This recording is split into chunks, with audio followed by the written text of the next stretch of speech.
Sepertinya aku lupa menutup pintu saat tidur semalam. Aku terbangun dari tidurku karena mendengar suara Evan dan Ervin yang ada di dekatku, alias di dalam kamarku. Mereka pasti bangun duluan dan menerobos masuk setelah melihat pintu tak tertutup. Ternyata benar saja. Ketika aku membuka mata dan menatap ke samping, aku melihat anak-anakku sedang duduk di lantai kamar, persis di depan stand figure Elliot yang aku letakkan di dekat lemari. Beberapa kali mereka mengoceh sambil mendongak untuk menatap gambar wajah Elliot di benda itu. Aku bangkit dari baring dan menghela napas pelan melihat anak-anakku. Sepertinya tadi malam aku juga lupa mengunci bagian pagar dari box bayi tempat tidur mereka, sehingga mereka bisa membukanya dan turun sendiri dari tempat tidur. Cukup melegakan karena pagi ini mereka bangun tanpa menangis, tetapi juga menimbulkan rasa tidak tega karena melihat mereka asyik bermain di dekat stand figure bergambar ayah mereka yang mungkin dikira bisa diajak main. "Selamat pagi, anak-anak ibu," sapaku dengan lembut. Evan dan Ervin langsung menoleh. Selagi Evan masih tetap ingin berada di dekat Elliot, Ervin berjalan menghampiriku sambil menjulurkan kedua tangan, pasti minta digendong. "Ibu," rengek Ervin. Aku pun berdiri dan mengangkat Ervin ke gendonganku. "Kau haus? Ingin minum susu?" Dia manggut-manggut untuk menjawab. "Evan, ayo keluar dari kamar, sayang." "Tidak mau. Mau main." Dia menggeleng berkali-kali. "Mau main dengan siapa? Main dengan ayah." Kali ini dia mengangguk. Dia menunjuk ke atas, mengarah pada gambar wajah Elliot. "Itu hanya gambar, bukan ayah betulan. Tidak bisa diajak main," kataku. Selagi tangan kananku menahan tubuh Ervin di gendonganku, aku pun menjulurkan tangan kiriku pada Evan dan mengajaknya mendekat. Evan patuh. Dia membawa mobil-mobilannya dan mendekat padaku. Aku pun menggandeng tangannya, lalu kami bertiga keluar dari kamar. Sudah 4 hari berlalu semenjak Rick datang untuk mengabari kalau Elliot harus pergi ke Los Angeles. 2 hari belakangan, anak-anakku memang selalu datang ke kamarku untuk bermain di dekat stand figure Elliot. Agar mereka tidak terus-terusan main di dalam kamarku, aku pun memutuskan untuk membawa stand figure itu keluar dan meletakkannya di ruang tamu. Bukannya aku tak ingin anak-anakku berada di kamarku. Namun, aku memang ingin menerapkan pengertian mendasar pada Evan dan Ervin, agar mereka terbiasa mengerti bahwa kamar orang tua bukanlah tempat untuk bermain. Waktu itu sebelum Rick pergi ke bandara, Rick meninggalkan mobil Elliot di tempat parkir bangunan apartemen.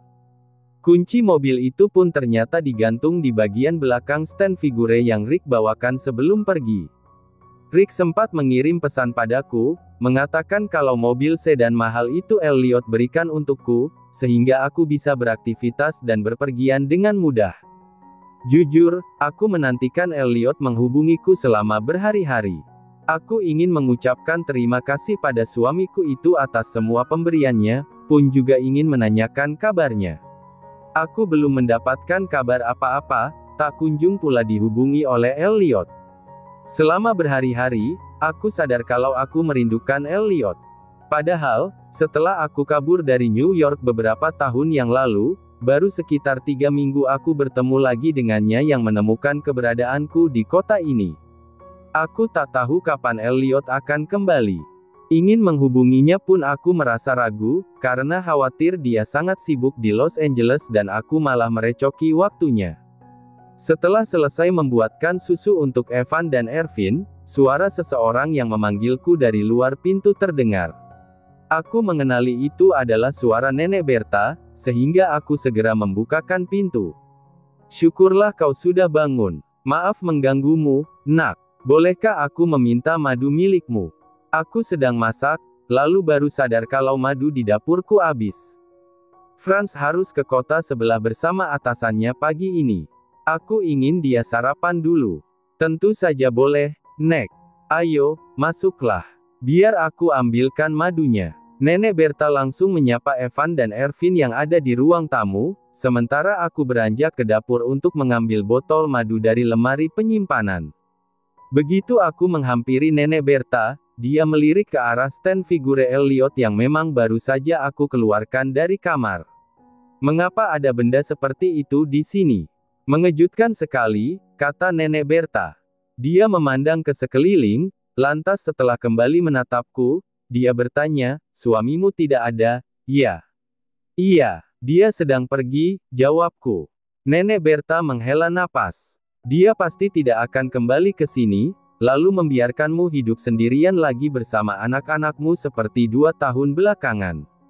Tega sekali. Ucapan Nenek Berta agak menggunjing, dan dia bicara seolah ucapannya itu memang akan terjadi. Namun, tentu itu tidak benar.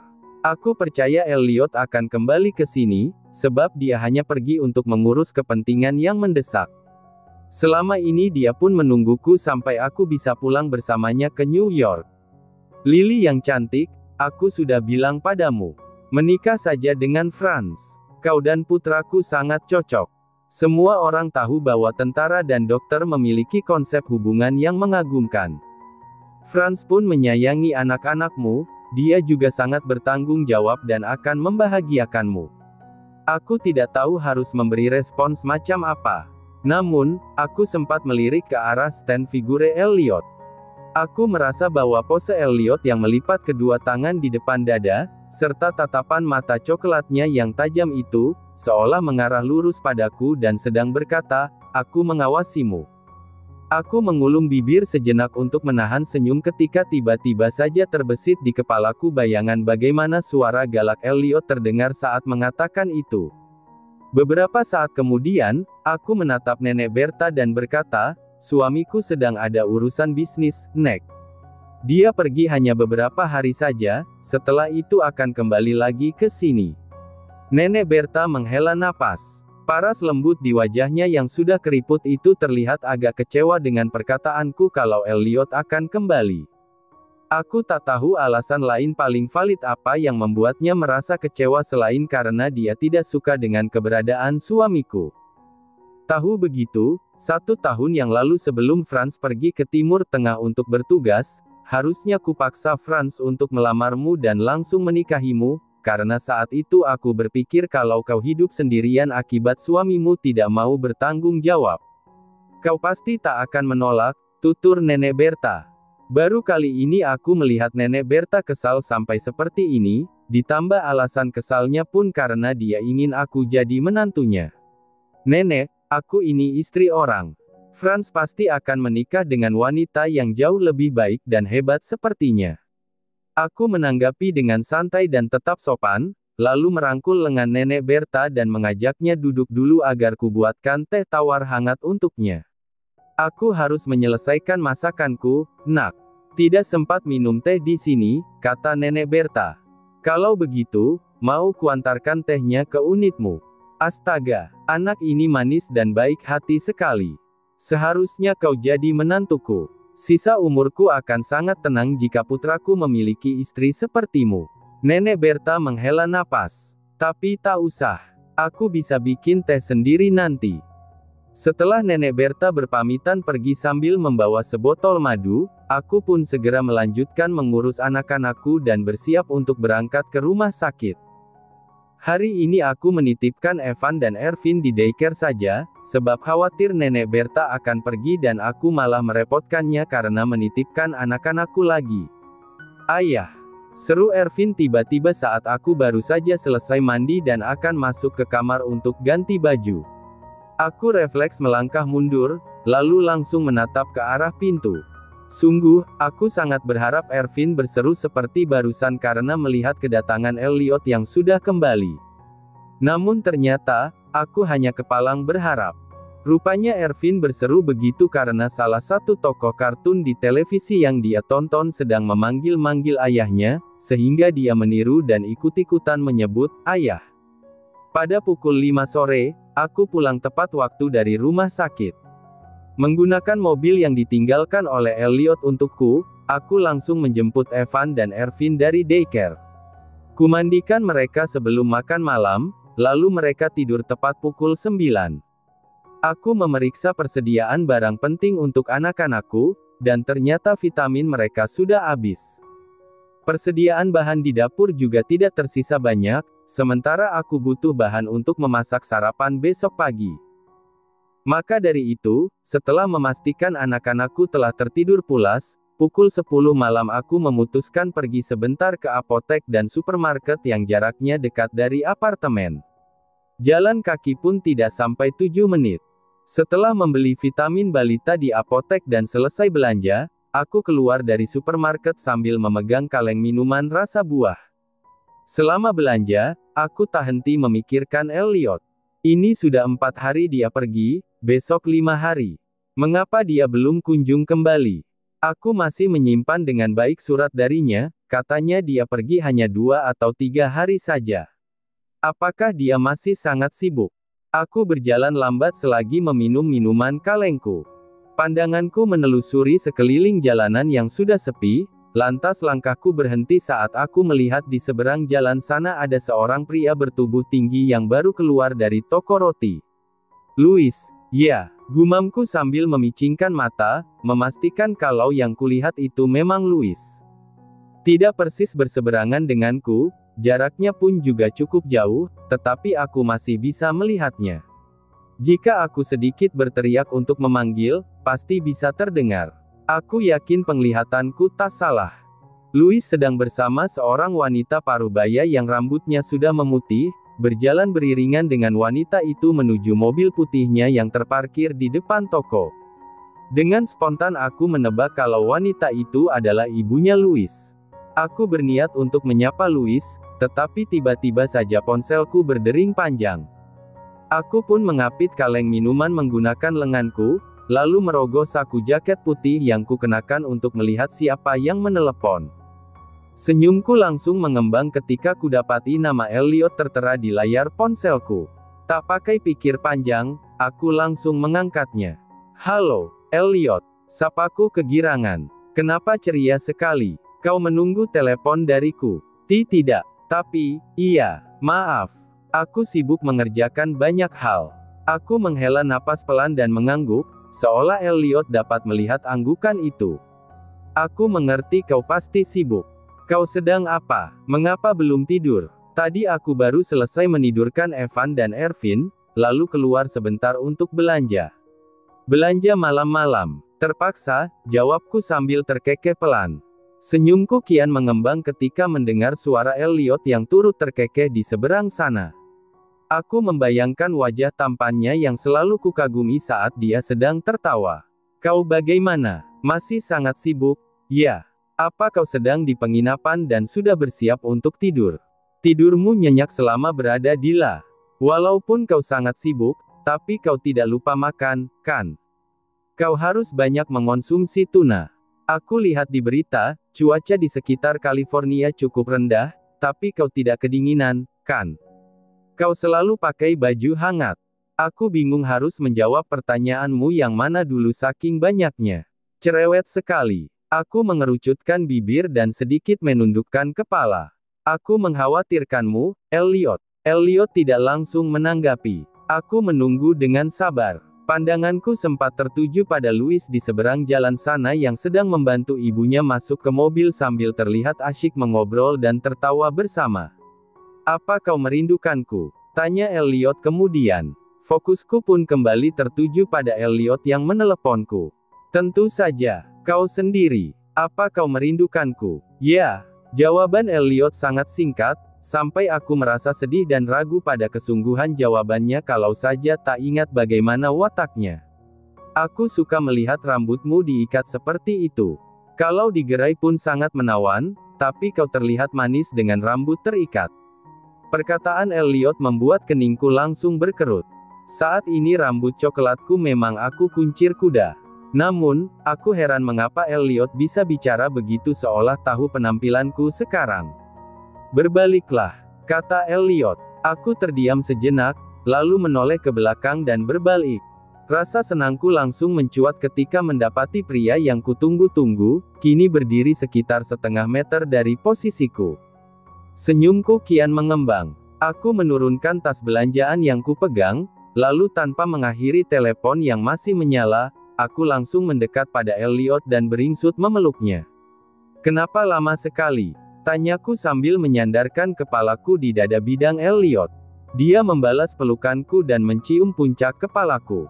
Suara baritonnya terdengar lembut ketika dia berkata, "Aku hanya pergi beberapa hari saja, baby. Tidak selama dirimu saat kau pergi bertahun-tahun meninggalkanku." Aku sedikit merenggangkan pelukan agar bisa mendongak untuk menatap wajahnya. Ketika dia tersenyum tipis padaku, aku tersenyum lebar. Untuk bisa menghirup aroma parfumnya yang sangat khas itu dari jarak yang dekat seperti ini, sungguh membuatku merasa senang dan lega. Elliot menuntunku untuk kembali memeluknya. Aku pikir hanya aku yang akan kegirangan saat ini, sebab Elliot terlihat dingin dan agak cuek seperti biasanya. Mungkin dia berpikir kalau memang tak ada yang perlu dibesar-besarkan, sehingga akulah yang terlalu kegirangan sekarang. Akan tetapi, ternyata dugaanku salah. Dia memelukku dengan sangat erat dan tenggelamkan wajahnya di leher kiriku. Tak sampai di situ, dia juga menghujani wajahku dengan ciuman bertubi-tubi. "Hentikan!" Geli, ujarku sambil tertawa dan berusaha untuk menghindar dari ciuman Elliot. "Aku sangat merindukanmu, baby." Elliot menyahut tanpa menghentikan ciumannya. "Baiklah, ciuman ini agak berlebihan. Kita sedang di pinggir jalan. Kalau begitu, kau tidak boleh menghalangi jika aku ingin melanjutkan ini setelah tiba di apartemenmu." Aku menarik Elliot agar dia menunduk dan menyamakan tinggi badannya denganku. Setelah mendekatkan bibirku ke telinganya, aku berbisik, "Tidak akan kuhalangi. Evan dan Ervin sudah tidur nyenyak. Jadi, kita bebas." "Wow, kau agresif sekali." Elliot tertawa. Dia mengambil tas belanjaanku yang tadi aku letakkan sejenak di atas trotoar. Kemudian, dia sedikit membungkuk tepat di hadapanku dan berkata, "Naiklah ke punggungmu." "Ya, cepat." Aku tersenyum. Masih sambil memegang kaleng minuman, aku pun mengalungkan kedua lenganku di leher Elliot. Dia kembali berdiri tegak, lalu mulai melangkah sambil menggendongku. "Apakah tubuhku berat?" tanyaku. "Sangat berat." Aku terdiam dan mengerjap sedih. "Tapi tidak lebih berat daripada rinduku pada istriku selama berhari-hari." Aku tertawa geli mendengar ucapan Elliot. "Sejak kapan kau jadi suka menggombal begini?" "Siapa yang bilang itu menggombal? Aku sedang bicara jujur." "Masa?" Aku menawarkan Elliot untuk meminum minuman kalengku, tetapi dia bilang tidak mau. Aku pun sedikit mendongak untuk meminumnya sampai habis. Dan ketika pandanganku mengarah ke langit, aku melihat langit malam ini sangat cerah, bahkan ada bulan sabit dan banyak bintang. "Lihatlah, langitnya cerah sekali," kataku. "Kalau Evan dan Ervin belum tidur, lalu kuajak mereka keluar, mereka pasti akan girang melihat bintang." Elliot sempat melirik ke atas, tetapi hanya sekilas saja. Dia kembali menatap lurus ke depan dengan raut wajahnya yang seketika tak memiliki ekspresi sama sekali, padahal sejak tadi setidaknya ada seulas senyuman tipis di bibirnya. "Apakah kau sebegitunya tidak suka pada bintang? Langit malam yang seperti ini sangat indah," tanyaku. Elliot hanya diam. Selagi Elliot masih berjalan sambil menggendongku dan kami dilingkupi keheningan, aku menoleh ke samping ketika mendengar suara mobil yang melaju. Ternyata, itu adalah mobil putih milik Louis yang tadi aku lihat di seberang jalan. Mobil itu kini melaju pergi ke arah timur. Aku pun memandanginya sampai menghilang di persimpangan depan. Mendadak aku teringat pada semua cerita pilu yang Louis paparkan di taman tempo hari, pun juga pada lukisan di studio seninya. Ada sesuatu yang sangat mengganjal bagiku, sehingga semua itu membuatku ingin memastikan sesuatu kepada Elliot. "Elliot, bolehkah aku tahu apa alasan mengapa kau tidak menyukai bintang?"